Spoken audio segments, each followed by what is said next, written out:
Hello, everybody, and welcome to another episode of Living in Switzerland. The series is brought to you by Rigby. We are a staffing and project services company based in Zurich. If you or anyone you know of is looking for a new role in Switzerland, or if you're looking to hire, let us know. We'd be happy to help. The best way to do that is by going to rigby.ch/apply and filling out the form. Then, if we have anything that might be of interest, we'll gladly let you know.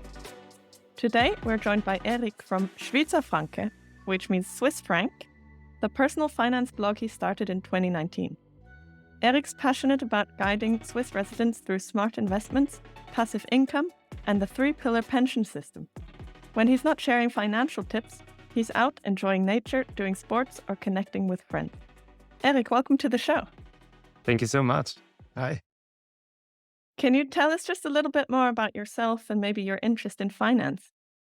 Sure. So my name is Eric and I was born in southern Germany. My interest in finance goes back up to my teenage years. When I was a teenager, I read my first books on investing and financial freedom, like the books from Robert Kiyosaki. Oh, And I yes. didn't wait long. So when I was 18, I bought my first stocks. And since then, I'm really excited about it. Amazing. It's so good to get an early start, isn't it? Because of compounding. Yeah, definitely. The longer you're in the game, the better it gets. Absolutely. And what's also interesting is that in addition to, being an expert on finances, you also have an expat background. So you came to Switzerland as an expat, didn't you? Um, Yes, correct. So I studied engineering. I was always a technical guy, and finance was always a hobby for me. And it was not my professional career or anything. But when I came to Switzerland to my partner, I realized that in Switzerland, financial things are running completely different. that's So right. I tried to find like many information about how to invest, like the same stuff that I do at home in Germany before. And I found that so many things like investing, but also retirement, health systems, even the taxation is completely different in Switzerland. And it was not easy to find all this information that I needed. So I did a lot of research and I tried to find more, but in the beginning was not easy. So I tried to document all of that. And that's also when the idea for the blog came up later on. Right. So now you've created this resource that for new people who are coming, or even people who've been in Switzerland for a while, it's a bit easier to get started with all that. Correct. Yes. Because you have to know for Swiss people and for expats, it's completely different in many belongings.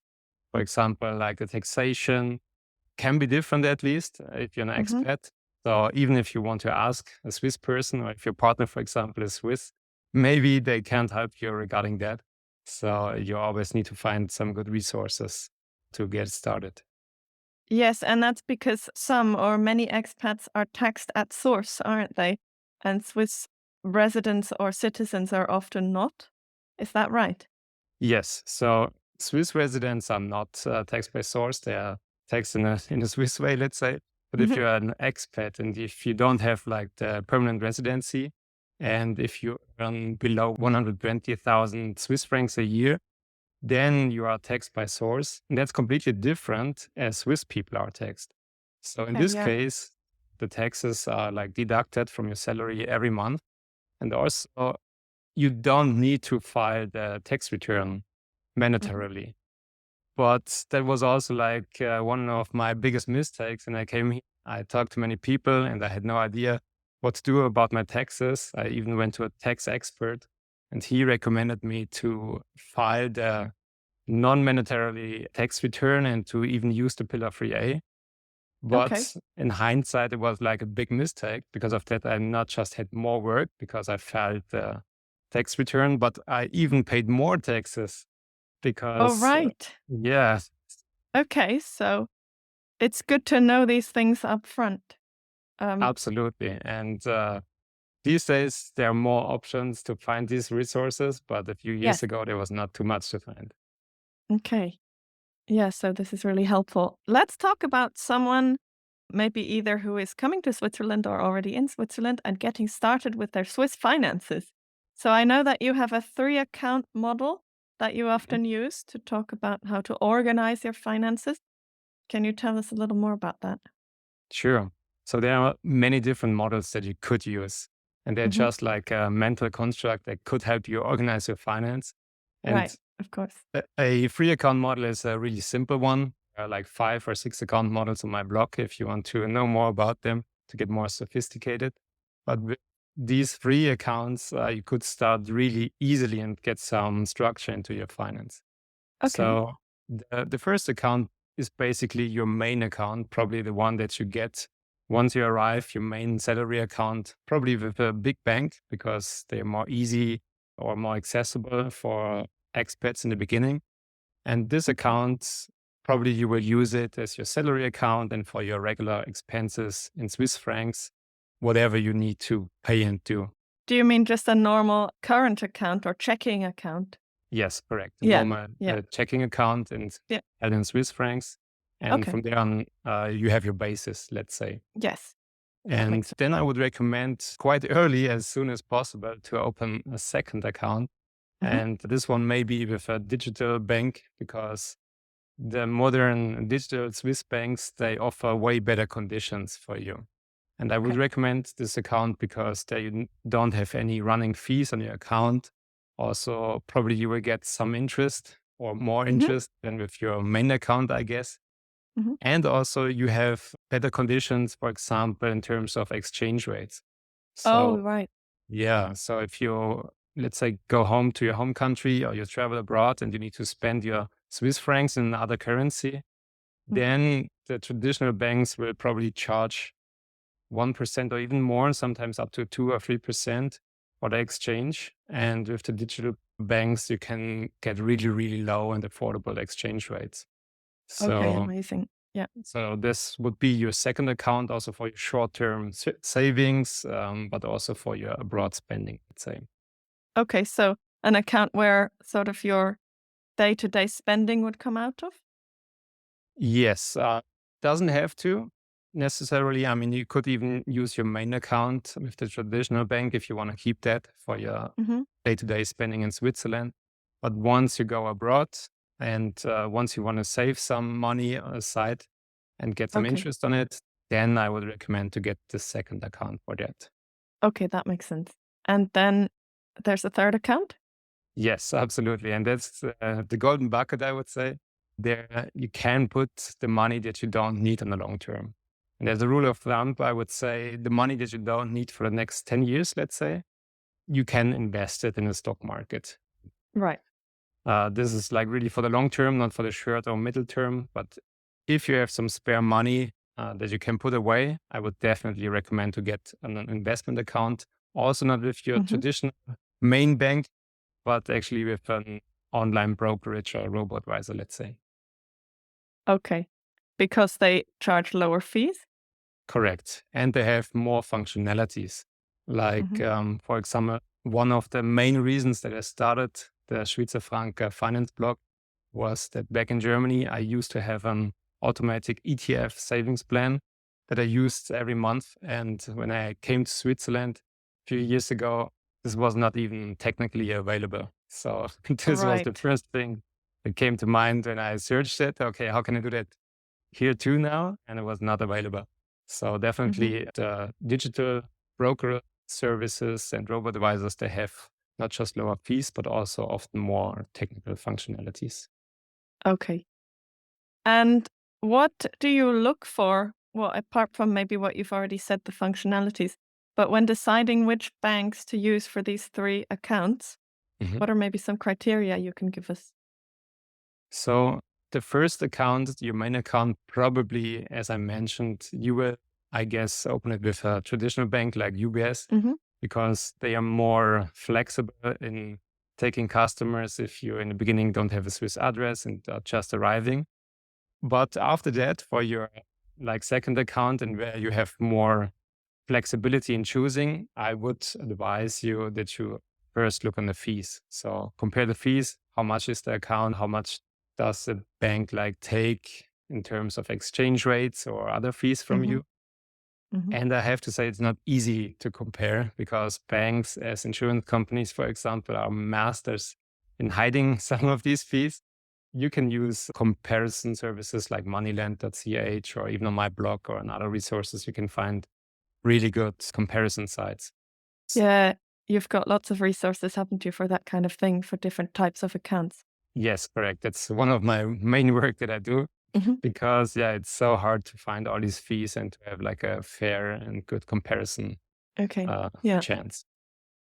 And after the fees, of course, fees are not everything. I would advise you to also look on the interests, or how much interest are you getting, if at all, because it's also another part of the equation, right? To get some interest on your savings. Yes, And of course. also the functionalities like Hmm. mobile payment, or in Switzerland, we use Twint a lot. Yes. It's a special Swiss payment service that you really Hmm. probably need day to day. And even if you need some investment or pension services, there are many digital banks that combine all of these offers. Right. Okay. And then that's more convenient. Yes, correct. Yeah. Okay, excellent. So I guess if someone is starting from a point of maybe not being very organized with their finances yet, or not having very much spare money, I think there's two parts to that, aren't there? The first one is what we've already talked about, organizing yourself and making sure Yes, you've got that nice setup.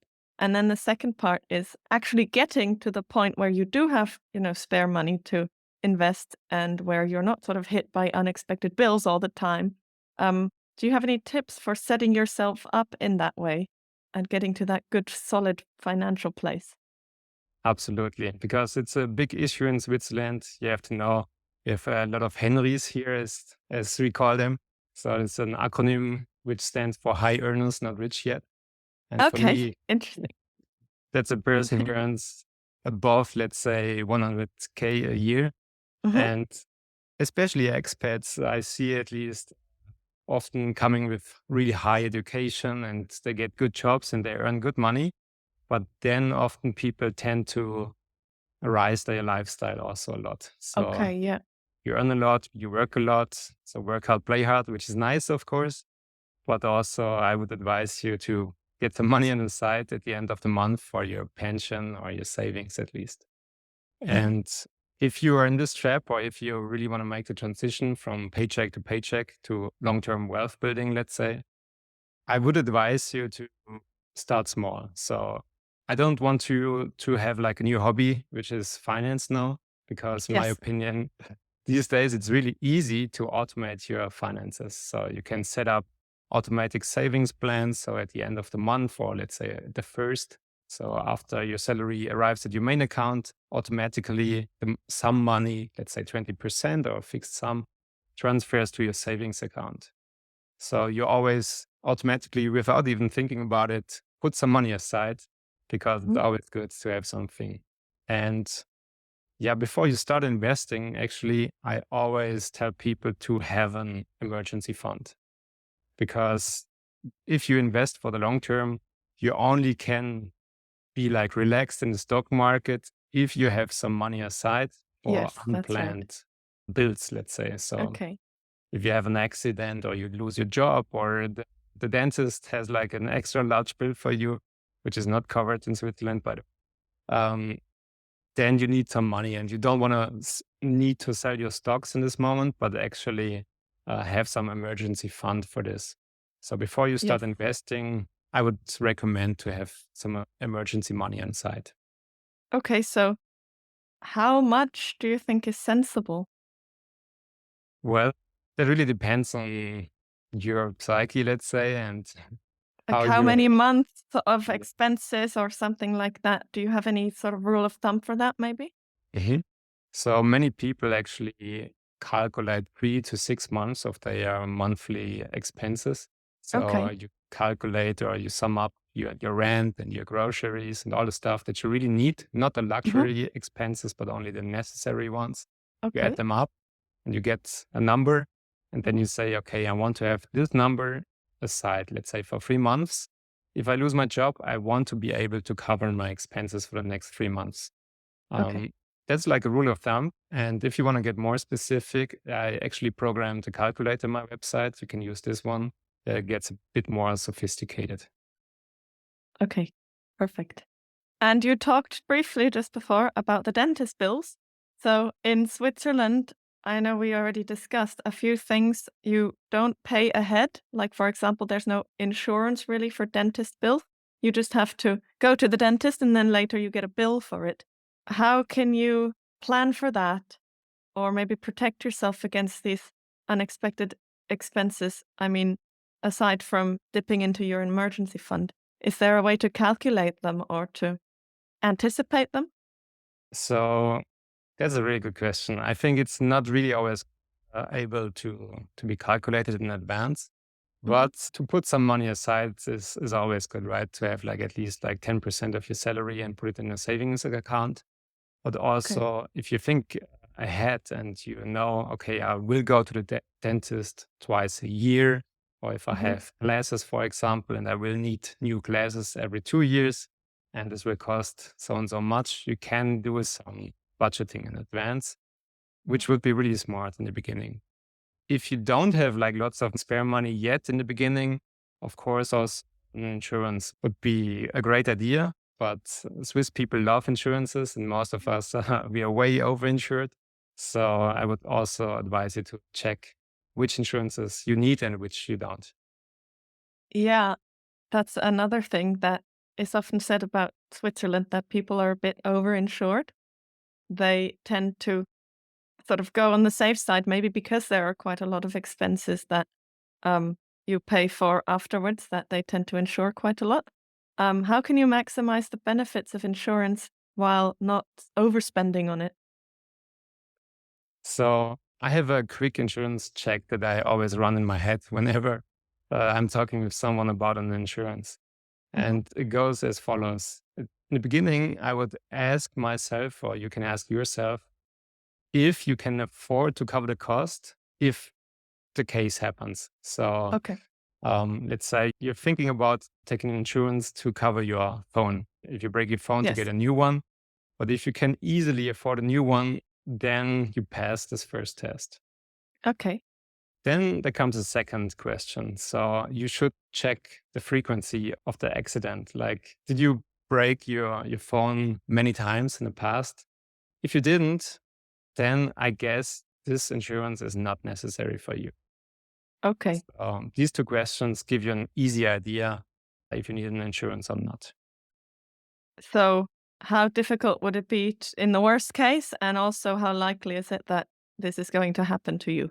It's And which not might like be individual, right? Some people break their phones more than others or have an absolutely. accident more than others. So, in that case, it might be sensible. But for most people, maybe these small insurances like phone insurance might not be necessary. Yes, and they add up so easily if you insure like everything because these days Hmm. there's an insurance for everything. And yeah, you really need to check. So you only have the basics that you really need so Hmm. that you feel safe, which is important. I want you to sleep good, of course. Yeah. But yeah, as I mentioned, Swiss people are really overinsured. It's a well known fact. Okay. But of course, there's one type of insurance that you can't go without, which is health, like basic health insurance. Do you have any tips for not overpaying on that? Yes. So this is, as you said, the only mandatory insurance we have in Switzerland. You need to have the basic health insurance. Hmm. But also a really new fact probably for many expats will be that you can vary how much you want to insure here. So you can actually choose the deductible and you Hmm. can choose if you want to. And if you're generally healthy, you can choose a really high deductible up to 2,500 Swiss francs. Hmm. So if you do that, this reduces your monthly premiums a lot. And which is also important to say here is that this basic health insurance, the basic coverage is the same everywhere. So it doesn't matter Right. which company you choose. Hmm. The price will vary a lot. So Hmm. there's huge differences if you check this, but actually the coverage of the basic health insurance is the same everywhere. Interesting. Okay. So it's not like you get less if you pay less. It's just this No, insurance is offering you a better deal. correct. Of course, there can be some small variations in how easy accessibly the support is, for example, Hmm. or how good the app is, let's say. But the Okay. coverage will not be a problem. Nice. And it's also important to know that you can only switch once a year, right? Yes, correct. There's a deadline that you need to check. And people really should check into the health insurance and probably make the comparison yearly. I think it's a good idea to check all your insurances like once a year. Maybe if there's like bad weather and end of the year, like in October, so you just sit down and check what do you have, what do you really need, and if you need an insurance, what's the alternative? Is there something better on the market now? Because new products are arriving all the time and there's Right, competition, of which is course. good. Yes. And so I think we published this in our newsletter in the autumn that your health insurance provider has to give you a breakdown of your costs in October so that then if you are not happy, in November you can switch. So that's Yes. the time of year that you're meant to do that. So put October or early November in your diary to do that check. Yes. Just already maybe right now open your calendar and set like a yearly reminder for that. Yes, They don't forget exactly. That's it. a good idea. So then you never get caught out by that and miss the deadline. And then you have a whole year where you can't do anything about it. And even about the supplementary health insurance. So some people maybe even think about having a better insurance, or if Mhm. you want some alternative treatments, let's say, or if you want a private hospital room, or if you have classes, as I do, Mhm. there are supplementary health insurance options. Right. And you can choose, by the way, a different insurance company compared to your basic health insurance. So you Mhm. don't have to be the same company. So also here you can find the best deal.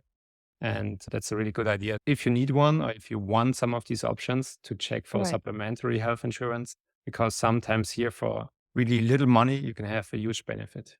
Okay.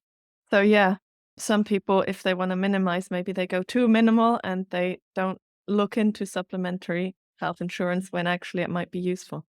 Yes, it can be even like also a good combination to have a really high deductible at the basic coverage, but then still add a supplementary health insurance on top.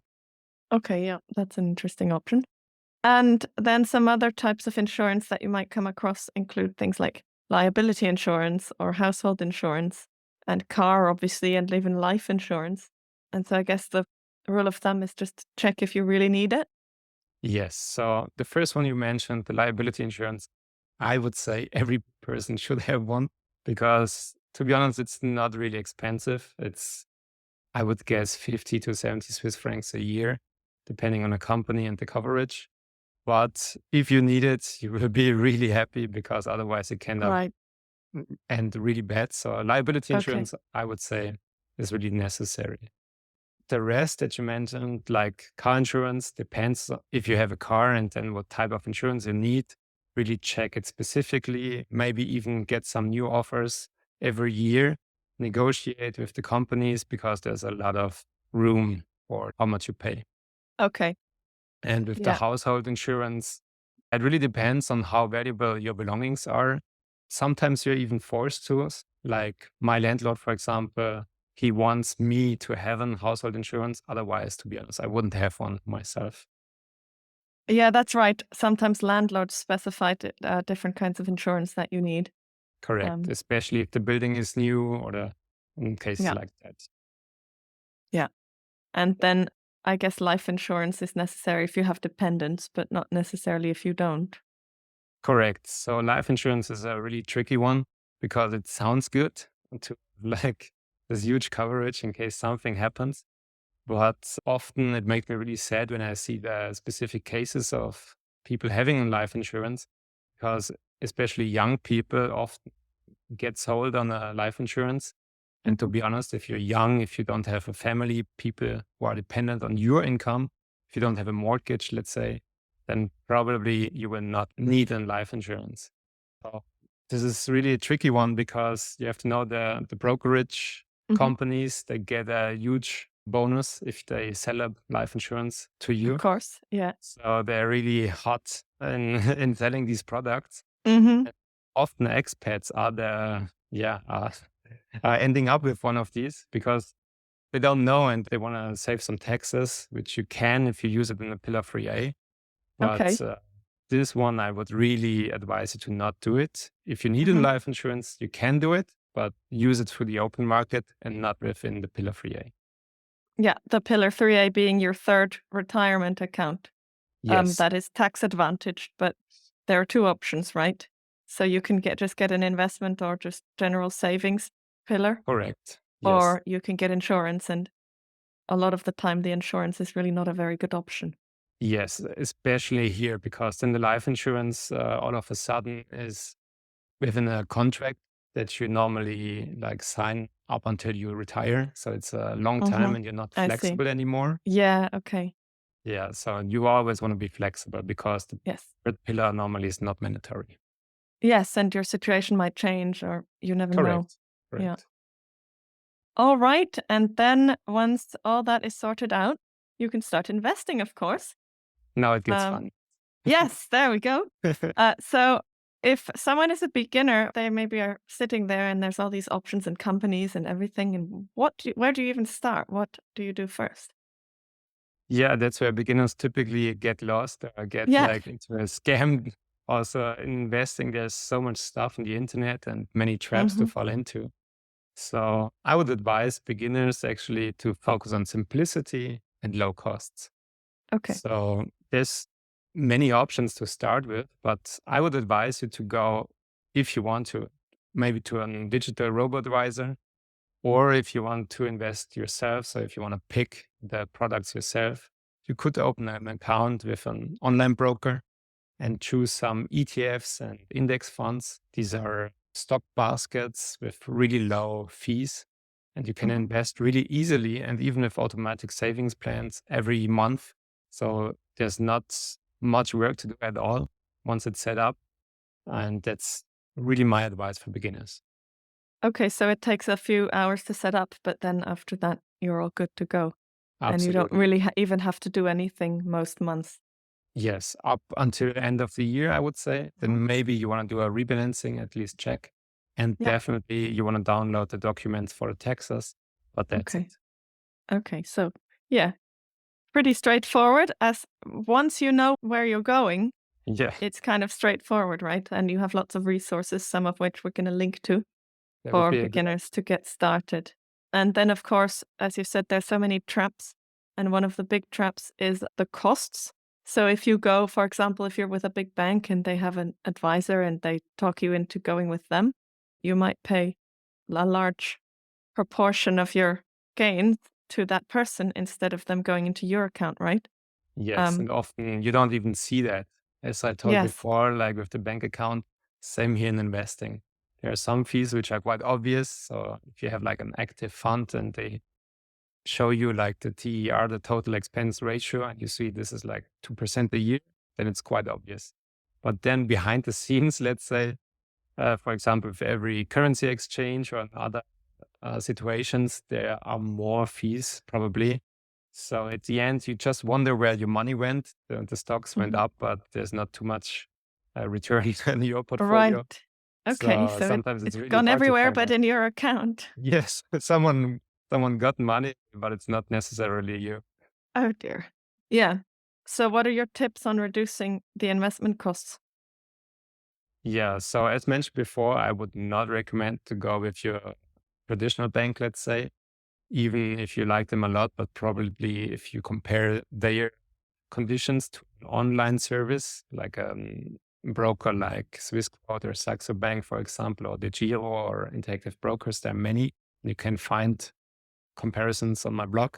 Um, yeah, I would really check them on their fees and start with a really easy, accessible, and affordable solution from there. Okay. So that helps you just to keep more of your money. Um, Yes,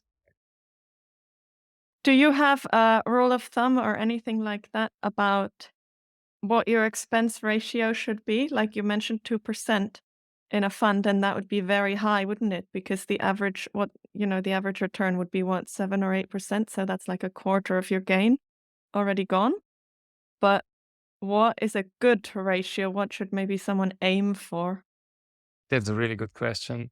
Yeah, 2% is a lot, even though you Mhm. will find funds which are even more expensive. It's Oh, ridiculous to really? think about, Okay. but Yeah. that's a reality. But actually, if you go for passive products like ETFs or index funds, you can find these uh, zero point 0.1 or even below that. Okay. So I would say 0.2% a year is a good TER to like Amazing. have a number in the head. Okay, yeah, but then maybe platform fees come on top of that a little bit, right? So you might be slightly above that, or? Yes, correct. There can be additional platform fees, but typically with the online services, they are really low, up to zero, and it really depends on the platform you use. Okay, so definitely keep it well below a 1%, right? Absolutely, yeah. But once you're below 1%, you're already good because many people pay Okay. definitely Yeah. more. Yeah. So when I was starting investing, and this is not in Switzerland, so maybe the rules different, but I was always sort of told below 0.5% is not bad. So as Yes. long as the total cost stays somewhere in that region, I think you're okay, right? Yeah, you can optimize really all the way down. And in the Hmm. end, I would say it depends on how much work you want to do yourself. Yes. Because not every person wants to go in all these details and do all the research and structure their portfolio in their own way. Hmm. But you will find then companies who do that, which are doing the same as the big banks, let's say, but they're doing it around 0.5% a year. Okay. So like robo-advisor type companies? Correct. Okay. Yes. All right. So some people are happy to just stick to that. So stick to a broad index fund and just invest in passive products. But others want to get a little bit more exciting and they might want to invest in crypto or individual stocks. And that's also possible in Switzerland, isn't it? So what is your take on that or your strategy for that? Yes. So here it gets really interesting because many people get lost here. Also because on the internet and friends maybe will always discuss like hot speculations and crypto tips, for example, or the newest stock that you want to have in your portfolio. But it's Mhm. so easy to get lost here. And if you Yeah. want to do that, would not advise you to do it. But if you still want to do it, I could recommend the core satellite strategy, for example. So this strategy in the core has like a huge passive core, which is the center of your universe, let's say. Hmm. And this is like up to 70 to 80% made of ETFs and index funds. So still really broad and passive. And if you still want to put some money into speculations like individual stocks, for example, you can place some small amounts into these satellites. Hmm. And you can really imagine it like a small universe, and all these small satellites will then fly around your core and they could make up to 5%, for example. So you put some Okay. money into Bitcoin, some into some individual stocks. And if one of these speculations will go down to zero, it will not be a problem for your whole Yes. portfolio. But if one of these speculations will go really well, let's say the Bitcoin speculation will be really huge all of a sudden, then it's Hmm. nice because you still have the gains. And Yes. then the idea would be to sell a portion of it and transfer it back into your core to still have a really stable portfolio. And yeah, Okay. that's the main idea of the core satellite strategy. And if you want to do that, I would really recommend this one to you. Okay, so always keeping sort of something like 80 or so percent of your portfolio in this core, this stable, more stable or more Yes. diversified, maybe. Yes. To Okay, always have a clear strategy and do not get too emotional about some speculations around it. amazing. All right, a really helpful advice today. And there's even more on your blog, right? So tell us a little bit more about the resources that you offer. And if someone's new to your blog, where should they start? Yes, so there are a lot of resources on the blog. To be honest, they're written in German, but there's translations into English. And Hmm. if you want to start, actually, I would advise you to go to schwiezerfranke.com/blog and just switch it to English if you want to, or leave it in German if you want to learn German or already Hmm. speak it. And there you can search and find articles around probably every topic that you need when you start your financial journey in Switzerland. And if you want to go further and you are really into it, you can actually also subscribe to my newsletter. Every Hmm. Wednesday, I send out the so called wealth letter, and I'm sending my best financial tips there. But this one is in German, to be honest. Okay, but I mean, there are good translation software options now, right? So people will also be able to translate it if needed. Correct. Or it's also another opportunity to get better in speaking German. Exactly. Practice your German with all the financial terms. That'd Yeah. be interesting. And if someone wants to get in touch with you directly, maybe they have a question or want some more personalized advice. How can they get in touch with you? So you can send me a DM on Instagram if you want to, or an email. Or if you really want to get deep into your finances and you speak German already, you could even come into one of my courses twice a year. I'm Okay. holding a course. You would find that on the website also. But yeah, just send me an email. I'm happy to help. Excellent. And we can also link to your courses, so they're right there in the show notes as well. Yeah, great. Cool. Thank you. All right. That's it for today. So thanks once again to our guest, Eric, for joining us. Thank you for your invitation. It was a lot of fun. And thanks to you for listening. We'll include links in the show notes to our guest and to further materials about some of the topics that we've spoken about today. If you enjoyed the episode, please leave a review on your favorite podcast platform. Once again, this podcast was brought to you by Rigby. We're a staffing and project services company here in Zurich. If you would like our help either to hire or to be hired, let us know. Best way to do that is by going to rigby.ch/apply and filling out the form. You can also sign up for our newsletter at rigby.ch/newsletter to receive our Living in Switzerland guide. We'll send you one email per month about expat-focused news and jobs in Switzerland. So thanks, and until the next time.